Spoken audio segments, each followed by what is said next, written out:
Thought I would share something really interesting that kind of helps expand the this limited world that we've felt we've been living in, and where we didn't question those boundaries. You know, that whole flea jumping in, in the cup with the lid on, and when the lid's removed, the flea's still jumping.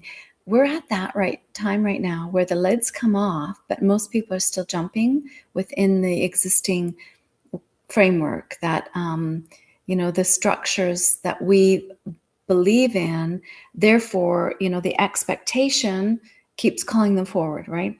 And so the only way we're going to be able to bring in the new is by reframing some of those expectations, right? By allowing permissions to be more influential, over our fields than we previously thought we were.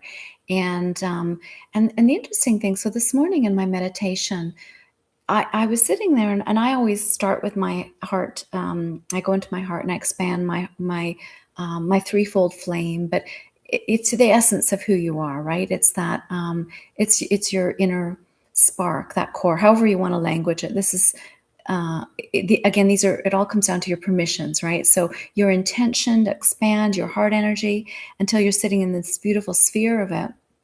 It's bypassing your intellect. So you're in a multidimensional quantum space that doesn't hold the limitations that the mind held, right? The mind, people would, might say it was a prison, or it's the old, the limited matrix, whatever, the hologram, whatever you want to call it. It's just the old grids that we created the game, the experience of 3D reality within, right? And whereas that heart space is quantum. It's the outside time and space.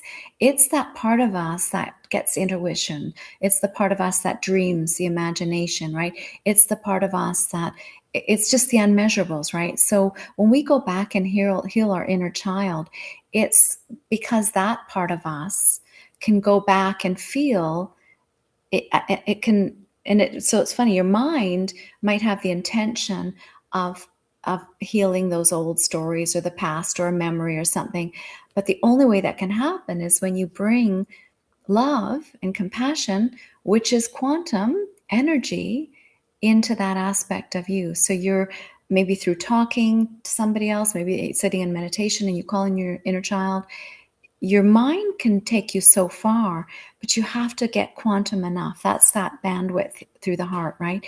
And it takes you, and then you can go back and you can visit these aspects and re-know the energy there. Whatever was spinning, let's say in the negative spin, that's that the ion got the negative charge or the positive charge, right? Ideally, we're just going to bring it back to 0 point. We're going to collapse the charge because we're going to reclaim the energy and choose again, right? And we're going to keep paving the new pathways for the new earth to unfold for you. So you don't need to play in the expectations anymore, right? So, but you do have to call in these anything that's active in your field still.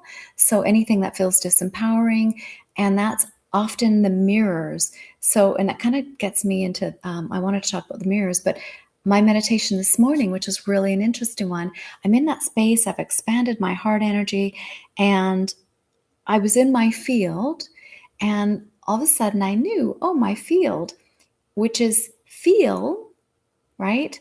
It's the very feminine world, because remember the masculine is the tangible world. It's the masculine measurable. So it's the mathematics, it's the geometry, it's it's all the outer evidence. It's literally the things that we can quantify, calculate, and it's great because I would never make the feminine better than the masculine, or they're both needed, or we couldn't have this experience. But when you go too far off into leaning in too much more, let's say you're more masculine dominant, the outer world, the outer evidence becomes almost like your false gods, right? You put too much value in the I'll believe it when I see it world, and not enough into the other world. So that field of you it requires in order to manage it, the feeling, the feel. And the D part, which is interesting because I'm in there right away, my mind went to density, feel density. And I know in physics, it's often diameter. I think it's also, I can't remember what the other one, like a variable or something. Anyways, there's other different things that it could reference. But in my meditation, it was density, density, field. And so again, I don't question it. I just kind of go, that's what I was meant to understand, which is what, right? When you feel your density, well, the density is the measurable, right? There's the masculine, it's the concrete, it's the evidence world, right? And the feeling piece, right, is the feminine. But then I went, oh, but then there's the diameter. That's the who I am. And so that is our field, which is really interesting. So language for me is always, I can usually break down most things. And this is where it gets really crazy is people will go, yeah, but Deborah, when they came up with the word field, whoever, let's say, invented it or first coined it, right? It was long before physics, right? So they didn't understand anything about this. And they just came up with the world. You're just stretching now to expand that word and to mean, what it's convenient for. And there's truth. So it was way back whenever they invented the word, and that happens with all the core of all the words, in every language probably, right? But the thing is, I know that I'm not linear. So when I'm in that space, I can work back in those times when they coined the phrase, right? So there's an aspect of me that is not just writing the script from this point of light that I am outward, right? I'm doing it from all the points of light that I've expanded into. So that's how I get my clues. That's how my higher self leaves me little crumbs that I can work with. So there's an aspect of me that knew that word needed to be that way so that today I was going to be able to do a little bit of delving into field and understanding my field a little bit more. And anyway, so I just find it very fun and fascinating. I don't have to die on that mountain, and it really doesn't, it doesn't have to mean anything to anybody else. That's the okay. But I unpack that for you to show how you'll get things that drop in your meditations that might help you connect dots in your consciousness. And that's how we're stepping into the new. It's an expansion of possibility. So it doesn't have to be fixed, because it's the thing, we're learning to be a bit more fluid, right? And but it's showing up in a way that it's almost confirming a little bit of the quantumness of Deborah, right? So, but we're all quantum. So every time I say me or I or whoever, this is, you're an aspect of we're all the aspects, different points of light, different aspects of the one. So how you hear it, whether it's through me or somebody else or whoever else delivers, we're all connecting and communicating with each other. So, I always say, don't shoot the messenger, right? But it's just in this now moment, you're listening to this, and it might give you more permission to play in that more quantum playground, to allow more of those sort of crumbs to actually have meaning for you to kind of go, oh, that's so interesting. Did I drop myself that crumb in the 1500s, so that today's version of me is going to unpack that story or that language or the name of that blah, blah, blah in a way that kind of serves me. So anyways, so I'm moving on from that. But the other piece was, again, when I sit in my sphere, I often go into my my God Source creation temple, and and not always, but sometimes I'm sitting there with my Council of 12. I always joke that it's like a round table, and you've got, people can call them your archetypes or Knights of the Round Table, that it stand for valor and courage or whatever it is, all the different. I don't even know the dynamics of those, of the Avalon codes, we'll say, right? Which is where, we're reclaiming those Avalon codes right now. And that's all, it's just a level of consciousness where we worked with that round table, right? but it's also your horoscope, right? All the signs of the zodiac are there. And it could also be the disciples of Jesus, right?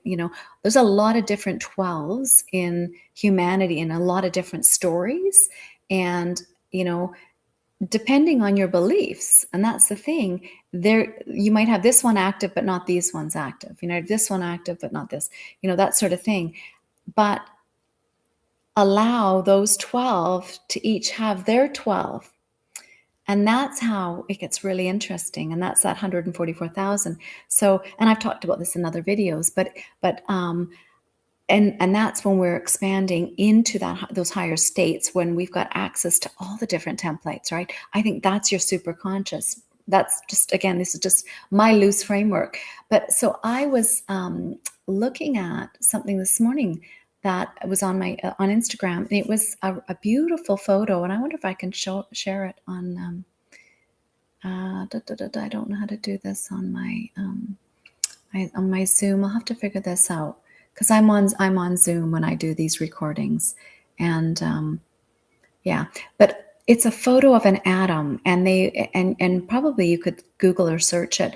It's a brand new physics zoomed in photo. It's the closest they've got.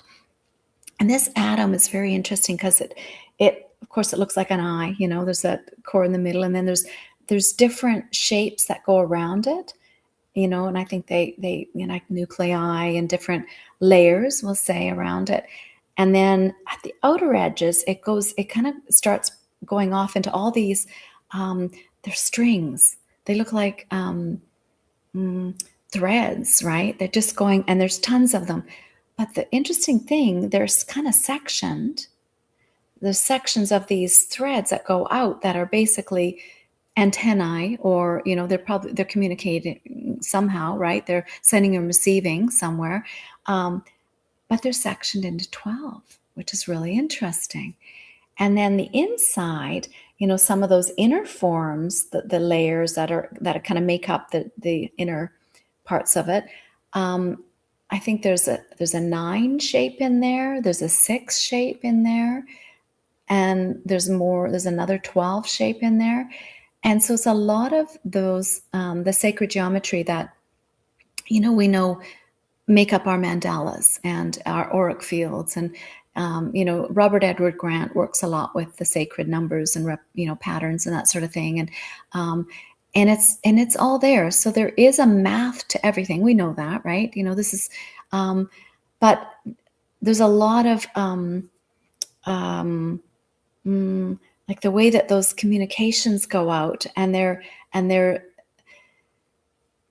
linear, but you can see that a bunch of them together don't have to necessarily be linear, that the movement could be a little bit more fluid. And that, again, that's that the way the feminine is more not fixed, right? She's more felt. She's the it's like the matter is the masculine and the antimatter is the feminine. It's like the feeling, the magnetism, whereas this is more the light. So they're able to measure this a lot more, but they can't necessarily measure what its opposite is like very well. And that's just the way. I think that's part of the setup, right? And so it gets you thinking, like we know that our interpretation of the reality is always going to be what you've decided on, how you've interpreted something that showed up, right? And we're doing it through our mirror neurons, right? And the mirror neurons that are sending and receiving, again, we've got all those threads going out, and we're quantum entangled all over. And when you're playing in a reality where you don't allow yourself permission to have had any effect in the outer world, it's like they're strings to your boxcar, but you can't steer them with them. They're going to steer you. That's you in your default. It's you playing small. It's you having a limited experience. And again, these are valid choices. I don't judge anybody where they're at with that. But the piece about the mirror was really interesting to me as well, because it's like when you look at a mirror, and it really is a, you know, science has a hard time even explaining mirrors, because we're always going to get that up down reflection, right? If you look at a mirror, even though the image is reversed, it didn't tip, it didn't go upside down, right? It's not as though, you know, like my head is still at my head and my feet are still at my feet, right? But my hands are opposite, right? So it so it was spun, so it kept its axis, but it spun as the reverse. Okay, well, why is that? And the best that science so far, and this is what I've come across, the best explanation I've found is if a human could wanted to, let's say you meet the eyes in the mirror, you're looking in the mirror, and you wanted to meet yourself there and to see the reflection, you would run to the other side and look back at yourself. And that's the reflection you would get. So you would see the opposite hands, right? Because that's the way our minds would get ourselves over there. So the way the mirror functions is it's the way our minds have allowed that the pathway of the energy to flip itself back around to give us the mirror. So whereas some other like if we weren't shaped this way, for instance, or we moved in a different way, if we didn't walk forward on our feet and pivot this way, but we rolled, we wouldn't, our mirror reflection, because of our expectation there, it's going to reflect differently for us. So as the observer, and that's the I that I am, is always participating in these interactions. The I that I am has one way of observing itself. So it runs around and it reflects back. So that's how the mirrors work. Well, the interesting thing is that's every other person on the planet. We don't realize they are our mirrors. And the only reason I can experience myself through them is because there's an aspect of me that's reflecting back through them. So we are in that is the one field of all of us. But it is so interesting. That's not to say we're not all having individual experiences. That's the beautiful thing. That's the gift of our creator and all these, awesome creations.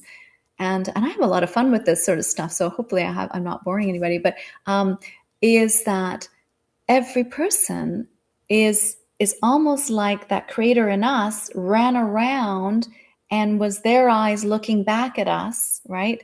Reflecting to us. And often they're reflecting to us, where we're not free, what we're still judging. Sometimes it's just love. Sometimes they're just holding a beautiful space for us because that's what we've allowed that person to show us, because they maybe that's what we have activated in ourselves, and maybe we really give value to ourselves in those areas. So the people that are kind of like us, that we really admire, they reflect back that light to us because they've also activated it in them. So it's this mutual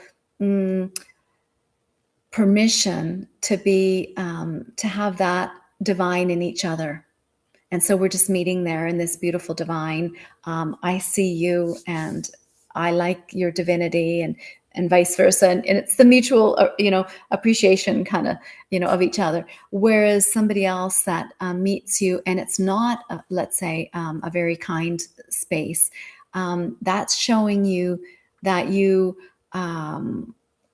you still have a holdout for the vibrational signature, something in them that, again, our point of attraction called them forward to go, okay, how do you like this? And can you bring it light and love? Because it's still presenting as a little bit of a shadow within you.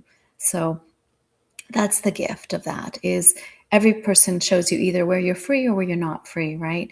And you can do head in the sand and be a victim and go la la la la, and I didn't have anything to do with them. They're a bunch of assholes out there, and blah blah. And a lot of people doing that. They're taking a pass on owning any responsibility for what they're co-creating, and that's okay too. Not everyone is ready to own their mirror reflections. And even the talking about mirror neurons maybe isn't something they've even shown any interest in. It's like popcorn's going to pop at the right time. They don't all pop at once, right? So yeah, so I trust as things heat up, the popcorns are going to pop at the right time, and we're all going to start asking the pertinent questions for our journey, so we can step fully um, into who we are meant to be, and in divine timing, divine order. We have to trust that, right? So yeah, I wanted to cover that because I talk a lot about how I work with Mobius strip, which is that you know both sides have the feminine and the masculine, but it might be masculine on one side and the inside over here, and then the inside here is feminine and outside over here. So they're basically the same line though, but they're twisted, and so it's a continuation of that energy. But your point on those loops are how you experience your mirror, right? So it's very interesting. So it's really good to get back into your 0 point, and so you're not playing any distortions, right? That's your neutrality. That's where, if we can take our Mobius strip and start bringing it together, it ends up becoming very circular, and if it's spinning, it's a toroidal field, which is so interesting, and it can be really balanced. It's just when you pull it out, does it look like the figure eight? So the further out we go, the more it looks like this figure eight, right?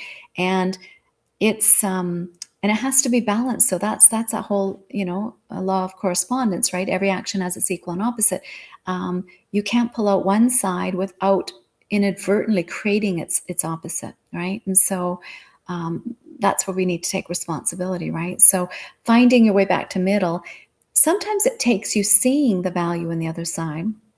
How does this serve us, right? How does this serve my growth and humanity? And even if it's just the sand in the oyster piece, we all understand that, right? The oyster is going to be crying the whole time, but or uncomfortable, we'll say, but we know there's some growth happening there. So if that's a good default if you have to do that one, right? So but yeah, getting back to your middle helps you balance those ions and brings you back into a state where you keep choosing again, because letting go of those old expectations has to happen by these course corrections. And the more often we do that, we're adding some bumper lanes so that we no longer get triggered into these big distortions anymore. We're course correcting ourselves into being the observer, and that observer can really go into seeing things from this beautiful mirrored state, right? And understand, and it's not personal. This is just points of light reflecting back all over, right? And I always say we're disco balls within disco balls, right? And it all becomes this big house of mirrors, and you just can't take your personal reflection more serious than someone else's. Because that's ego, right? When we give too much value to ourselves and not to them. And I always say that's that greater than, lesser than. You can give yourself too much value and pinch it off to everyone else, right? And you're not part of your council anymore when you give yourself the big seat at the table, right? So take your seat, with your council, right? Or be in the middle if you want to see that. But in the middle would be basically when you've merged with them all, right? And then you go up, you become your spinning wheel, you go up, you go up, you go up. So every time we do that, we can go up. But it does mean you're not myopic with one seat going, this is the right seat at the table, and everyone else is wrong, right? So again, I've covered these in other videos, but always good to just kind of recap, because it does help to, I'm going to say, gives a little bit of mileage down those pathways, those synapses that maybe the first time you hear it kind of, created a bit of a pathway, but if you don't hear it again, it's not really getting fleshed out. So we really, really want to land these ideas and embody them as this is a truth. This is, these, there is nothing outside of me, and I'm, as my point of light, I'm going to step fully into it, but recognize everyone else's point of light as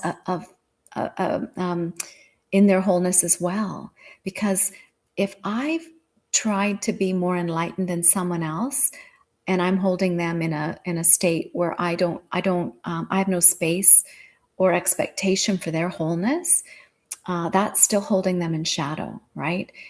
There's no competition when you're in your wholeness, because if I put someone else in darkness, right, I have to face that darkness within me, because we're quantum entangled. There's an entrainment of whatever their vibrational signature is. That's active in me, has now just been diminished, given less value, right? And denied as much light as I was giving to myself. So there's a distortion right there. So the practice always is seeing everyone from their whole state, even if their personality is not presenting in an obvious way on the planet. And, let's face it, we've all got phones and news. And a lot of people aren't presenting to us in a way that appears like they're holding a lot of light. But that doesn't mean I don't have to hold that space for them, right? So if I want to continue my journey and my growth, right, I can't do that by having by their lower chords of attachments to me, right? So because I've held them there, I've seen them as a lower aspect. And this is the interesting thing. It's kind of like, if I really want to step into that, let's call it the fifth dimension of consciousness. And even though we're way more multidimensional than that, but so I want to step into my multidimensionality. But if I'm attaching all these cords to everybody, not everybody, but a lot of people, keeping them in their 3D consciousness, and I don't accept that they actually also have that fifth dimensional consciousness that I can connect to as well, and I'm judging this version of them, I can't connect to this version of them. And but I need to, because in order for me to be there and to be connected to that bigger database of all that is, right, they're a piece of it. They're part of that puzzle, that tapestry, that wholeness, right?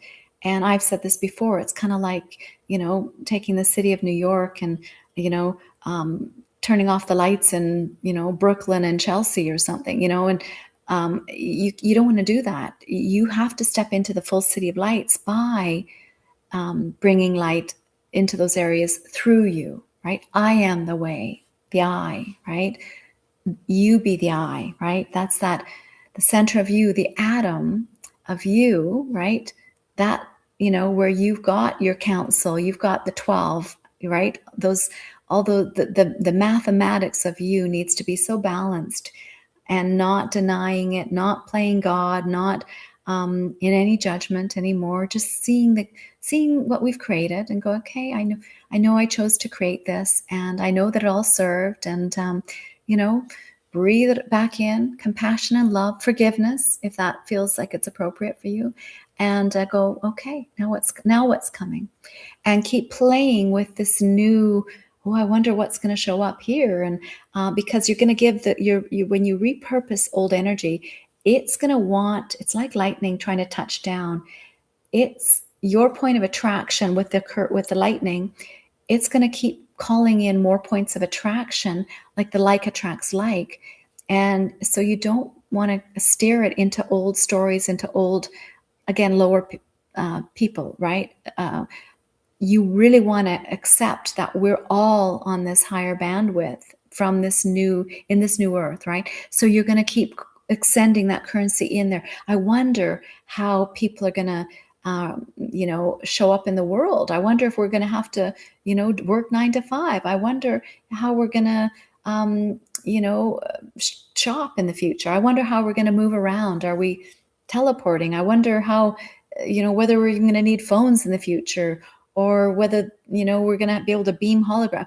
Like the I wonder piece and be open and letting go of your expectations and be opening to these new dreaming in, it just gives space for new touch points, right? And, and I know people are going to be going into resistance and judgment, even for my conversation with this, but ask yourself, why would I need to judge that? Because that's the piece of you that's going, I don't feel safe here. Um, and it's your ego's trying to play small because this unknown is still scary to it, right? And it's very comfortable with that known mirror, right? It can run around and play that role. It knows what to reflect. We're all comfortable. But there's new mirrors coming, right? And how can we call them in when you are using all the old predictions, you were including all those old sums of our parts and saying, here, unfold. You have to play with these unknowns. You have to start, I'm going to say, wiggling the threads of the possibilities, right? The flea jumping out of the cup, right? What might that flea discover, right? What potentials, right, exist there? How much fun can unfold? So the questions are going to give your mind that wants to keep you safe and do things. But when you ask questions, that gives your mind something to do. And it starts looking for these known interesting potentials in the field. So that like me, seeing that photo of the atom, or I shared something about, I saw this study with these Buddhist monks in the Himalayas that can, should be freezing. They go out at 4 o'clock in the morning and they meditate. They really should freeze. They're just in thin robes, and these Harvard scientists were studying them because they weren't freezing, and they were dipping sheets in ice water and throwing them on, and really should have just turned to ice. But these Buddhist monks had activated such an inner fire that there was just mist steaming right off of them. So that story came to me because I'm so comfortable playing in these unknown and unlimited possibilities, so that I keep getting these really cool, exciting things show up that really get me going, wow, cool. Our own internal heat, right? We are this, we're the best, internal combustion engine out there, kind of thing, right? Or we know there's free energy within us, right? We know that there's so many things that we uh, stopped questioning, right? The chemical factory that we have within us, right? We outsource our chemistry all the time, and but there's just so many things that we can wake up to and reactivate within us, that inner wisdom, that inner intuition, and and that's the new paths, a new world. It's kind of like we want to go, okay, so what would this inner wisdom show me with my chemistry? What could my chemistry do down the road? Or what might my biology be doing down the road, right? What might we wear in the future, right? Will we be eating? I don't know, but I enjoy things. Gosh, I love my lattes. So do I want to take that off the table? Not necessarily, but do I think I need to be grocery shopping every day and have to put a meal on the table every day? No, maybe hunger isn't going to be so much a thing, because I can just root down and ask Gaia, to send up through my grounding cords the codes of all those minerals and nutrients that I need, all the vitamins and that I need that day. And I might be able to just, because everything's energy, they're just light codes that can come through me, because I have activated such my pillar is so, connected above and below, and it's so saturated with light, and myself into balance every day. I ask my team to optimize. Oh, something's coming up. To optimize my system, and so these dreaming in these new potentials are really it's the new playground, right? And that's that. I always say that we're the modern mystics, but we're creators, we're inventors, right? And be your inventor, right? what would make your life more convenient, right? If you were to sit and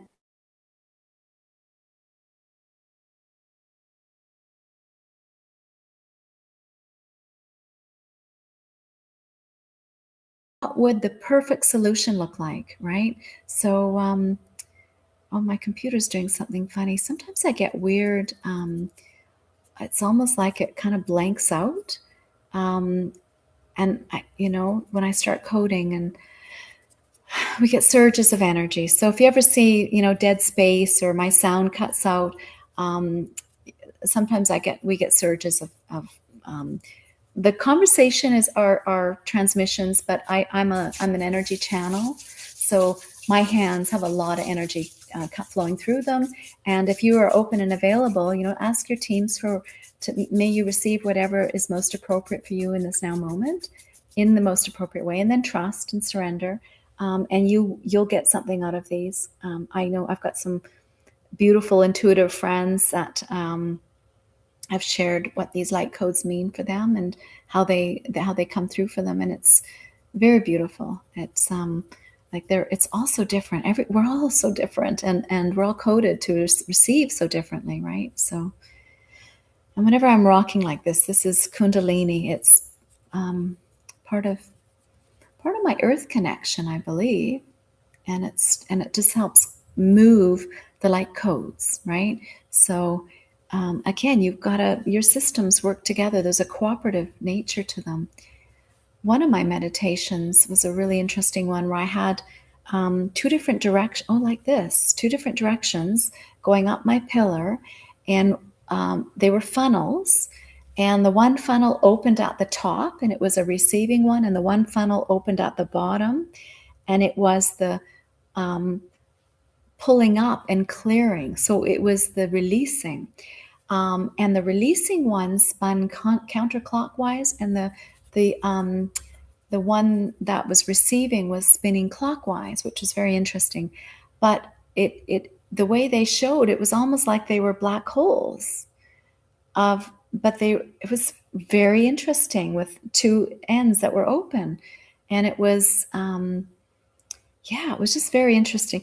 We are, I mean, that outer world is just going to show us, it's going to teach us more about our inner systems. We know that, right? Everything's scales, right? So I don't get too caught up in you know the mechanisms of it, because I allow this aspect of me, that this quantum programmer of me, to wake up and do her thing. And I trust that she knows exactly what my body needs, what my chakras, all my outside time and space, and every direction and every dimension, and with all my lifetimes, and my with all the different angels and archangels and the ascended masters, and all the family of light in the galactic realms, all the cosmic lineages, and because I work with universal codes, right? These are not,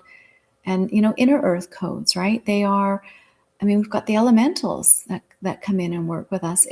We're not limited. The thing is it's um, when people say, I only believe in this and this, it's like they have um,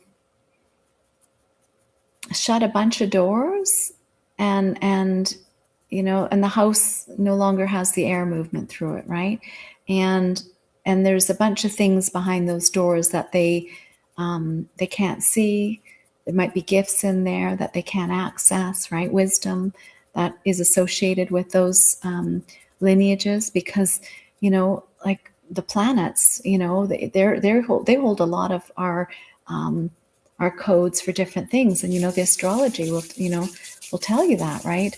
I had one meditation where I was working with the consciousness of Jupiter, and my arms went so wide, my shoulder blades were practically touching in the back, and I thought it was just a big heart opener. But I realized afterwards, oh, we were working with Jupiter. Well, Jupiter is a huge planet, and it's a planet of expansion, right? So yeah, so it's, you just don't want to deny working with um, something just because you don't understand it. Our ancestors feared a lot of things, and they burned witches. They, they anybody who didn't think like them was outcast, or um, or worse, killed. Right? So a lot of people fear what they don't understand, and even me doing these sorts of movements, right? The yogis would probably understand it, and certain the monks would anybody who's energy sensitive in their practices, but religions that are Christian and Catholic, and you know they might this might look like some sort of weird witchcraft to them, right? Because they have cut they've the Bible, when it demonized things like palmistry and numerology, right? It it literally took away permissions to work multidimensionally, and it was done, through a consciousness with that power of other structure. We know that whole King James Bible was a lot of things in there that were self-serving. That man put those in there, right? And I'm not a scholar around the Bible either. I just understand when I read a few things that it that there was a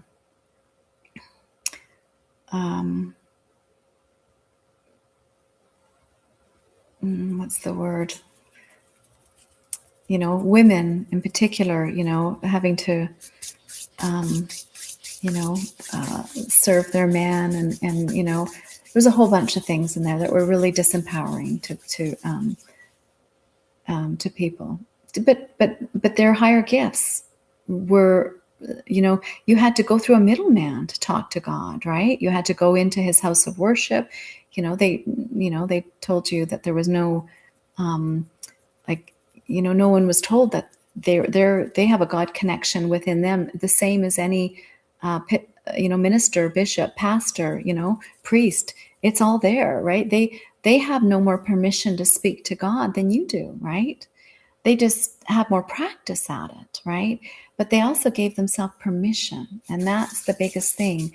That consciousness piece, that I am observer part of your brain, your mind, your that opens to that, that God essence inside of you, right? That it needs to be believed in, right? And you have to trust. You have to trust. You have to have faith, right? You have to practice surrendering the ego, right? The ego is what likes to be right. So I think our transmission is done. Let's see. Thank you. Yeah, just allow this alignment. It's now happening at our sacral. We're bringing it right down into earth. Thank you, thank you, thank you.